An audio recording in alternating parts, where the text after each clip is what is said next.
افغانستان او ترکیې بهرنیو چارو وزیرانو په یو لړ مهمو موضوعاتو خبرې کړي. د هیواد د بهرنیو چارو سرپرست وزیر مولوي امیر خان متقي او مل پلاوي د ترکیې د بهرنیو چارو وزیر مولود چاوش اوغلو سره په یو لړ مهمو موضوعاتو خبرې کړي دي.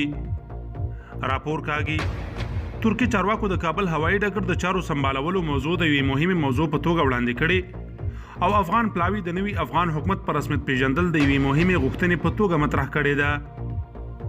لیدنه کې د نورو موضوعاتو ترڅنګ له ترکیې افغانستان ته د ترکیې هوایي شرکتونو د الوتنو پر پیرولو خبرې او یو شمېر مهم توافقات شوي دي. د ترکیې د بهرنیو چارو وزیر مولود چاوش اوغلو خبريالانو ته ویلي افغان پلاوي ورسره ژمنه کړې چې په ترکیه کې د میشتو افغان مهاجرو سره د مرستې لپاره چې وغواړي هیواد ته ستانه شي پوره هڅه وکړي. ترکیې ته له تګ وړاندې د بهرنیو چارو وزیر مولوي امیر خان متقي په قطر کې د امریکا په ګډون د یو شمېر مهمو هیوادونو له استازو سره کتلي او د ځینو ستونزو په له منځه وړلو یې ګټورې خبرې کړي دي. کابل ټکی کام یوټیوب چینل ته ښه راغلاست. دا که ستاسو لومړی راتګ وي هیله ده په چینل کې اشتراک وکړئ او د زنګ بټن یې هم ووهئ.